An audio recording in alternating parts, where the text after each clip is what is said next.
I'd like to invite you all to take your seats as we begin the final segment of what has been a terrifically rich discussion.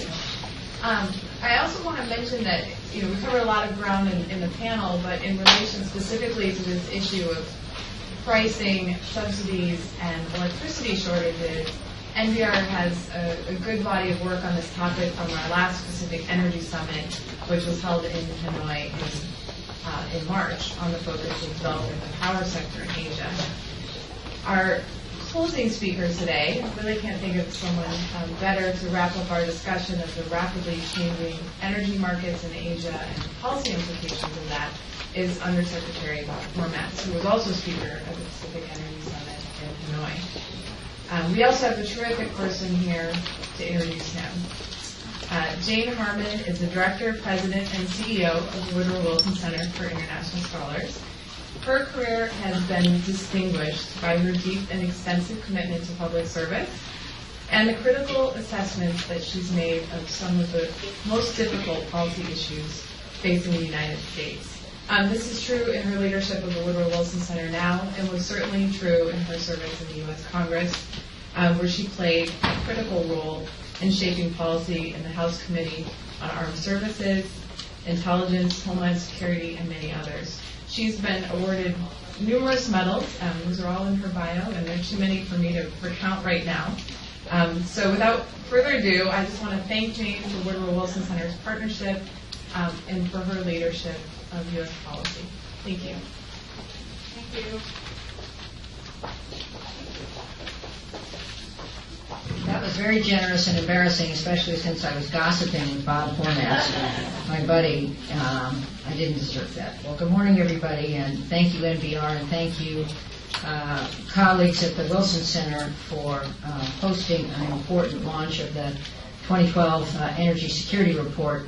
As you heard, I represented a part of California, part of Los Angeles, the Aerospace Center of California, for 9 terms. In Congress, and left in the middle of my 9th term last year to succeed Lee Hamilton at the Wilson Center. Some people ask me, why would you do that? Do I need to answer that question?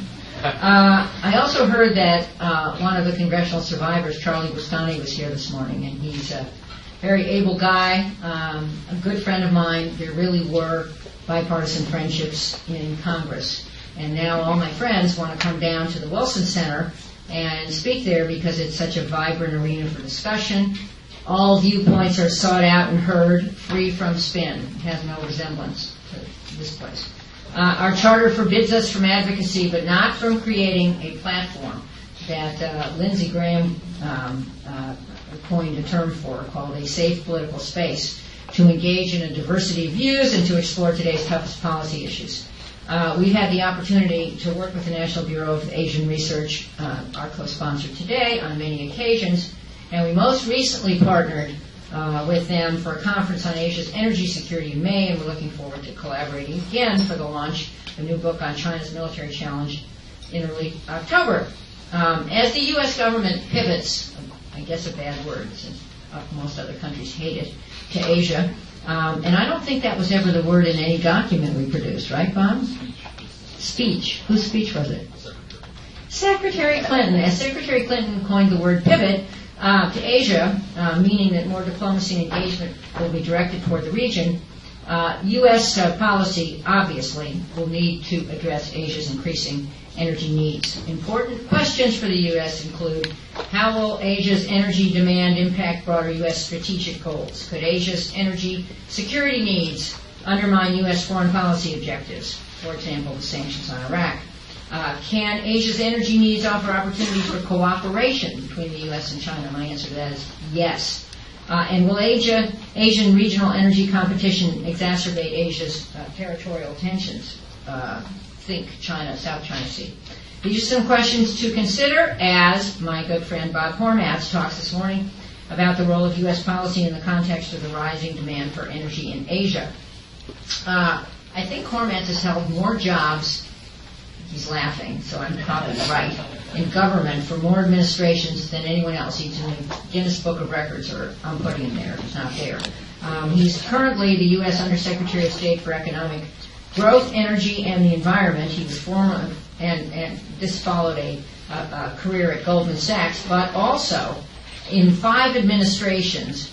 He served under Reagan as Assistant Secretary of State for Economic and Business Affairs, under Carter, Ambassador and Deputy USTR, and prior to that, Senior Deputy Assistant Secretary for Economic and Business Affairs. Under Presidents Nixon and Ford, he served as a senior staff member for the International Economic Affairs on the National Security Council.